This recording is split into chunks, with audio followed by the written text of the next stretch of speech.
Selamat siang semua, kami ingin mempresentasikan hasil diskusi kami mengenai transportasi online yaitu Gojek. Sebelumnya saya ingin memperkenalkan anggota kelompok kami. Yang pertama ada saya sendiri, Dias Akbar Jarilham, ada Muhammad Rafli Alfianto, dan Salwa Nur Hidayah. Yang pertama, saya ingin menjelaskan mengenai industri background, yaitu ojek online. Ojek online merupakan transportasi umum yang ada akibat adanya kemajuan teknologi. Transportasi umum jenis online ini muncul pada tahun 2015. Saat ini, transportasi umum sudah banyak digunakan oleh masyarakat. Lalu yang kedua ada company background. Gojek merupakan salah satu perusahaan di Indonesia yang sejak awal kemunculannya ini cukup bagus. Perusahaan Gojek ini menjalankan bisnisnya di berbagai negara ASEAN, terutama di Indonesia yang tak luput dari peran pemerintah. Di sini saya Rafli ingin menjelaskan Gojek dari segi Pestel Framework. Pestel itu terdiri dari beberapa aspek. Pertama itu politik. Dari sisi politik ada kebijakan pemerintah, terutama dengan adanya kenaikan gaji ini, pajak yang dinaikkan dan dukungan dari pemerintah. Terus juga ada dari segi ekonomi. Pertama itu meningkatnya jumlah masyarakat bawah menjadi menengah ke atas yang menambahkan daya mobilitas dan juga akses-akses dalam digital. Kedua itu meningkatnya daya beli sehingga menambah profit dari perusahaan. Ketiga itu inflasi, terjadinya inflasi ini akan menekan daya beli. Terus ada sosial. Ada dari segi sosial, pertama itu urbanisasi, perpindahan masyarakat dari desa ke kota. Terus juga ada perubahan behavior pada customer yang awalnya menggunakan uang fisik menjadi uang digital seperti uang elektronik. Terus juga ada ketergantungan masyarakat terhadap ojek online dan lain-lain. Segi teknologi itu adanya fitur-fitur baru yang ditawarkan dan juga adanya pembayaran digital melalui GoPay. Ketiga itu mudah diakses platformnya. Terus dari segi lingkungan itu Gojek harus mendukung zero emisi. Kedua itu kualitas udaranya ini menurun. Ketiga itu meningkatnya polusi udara. Terus juga ada dari sisi legal. Ya pertama ini manfaat untuk driver dan customer. Manfaat untuk driver itu jadi dia tidak perlu adanya menunggu customer secara lama karena semakin berkembangnya populasi yang ada. Terus juga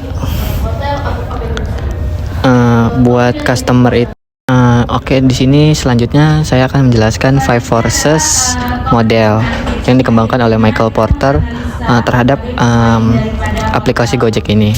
Di sini bisa kita lihat Five Forces dari Gojek itu dia kan adanya persaingan yang sejenis kayak Grab dan juga Maxim, dan juga adanya perbedaan kualitas.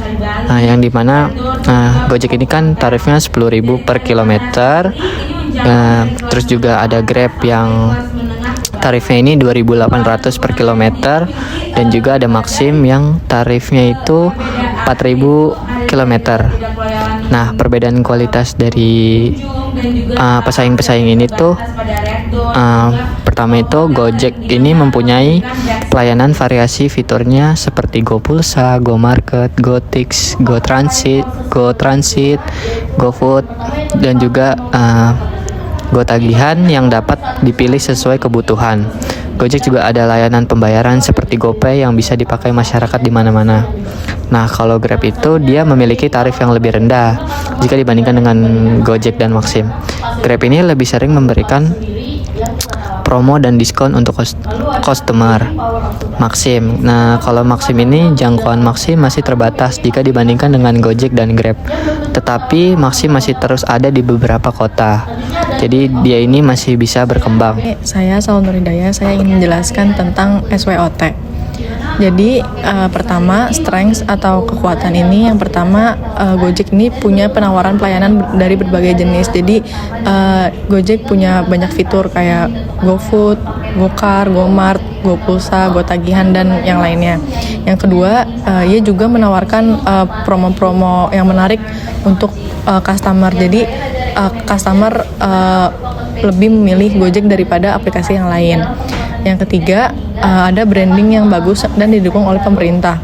Jadi branding Gojek ini sangat bagus karena iklannya ada di mana-mana. Jadi masyarakat bisa menggunakannya. Dan yang terakhir, dia mudah di-download. Jadi dia bisa di-download gratis. Yang kedua, ada kelemahan. Yang pertama, Gojek punya biaya admin yang tinggi. Jadi admin yang harga yang diterima oleh driver itu sangat berbeda dengan harga awal yang diterima oleh customer. Yang kedua, ada persaingan harga dengan kompetitor lain. Jadi Gojek bersaing dengan kompetitif dengan aplikasi yang lain seperti Grab, Maxim, dan yang lainnya dengan harga yang lebih murah daripada Gojek. Yang ketiga, ketergantungan terhadap pasar Indonesia. Jadi Gojek memiliki ketergantungan di pasar Indonesia. Selanjutnya ada kesempatan. Pertama, berusaha mengembangkan perusahaan ke negara lain. Jadi tidak hanya di Indonesia saja, Gojek juga mengembangkan perusahaannya ke negara lain,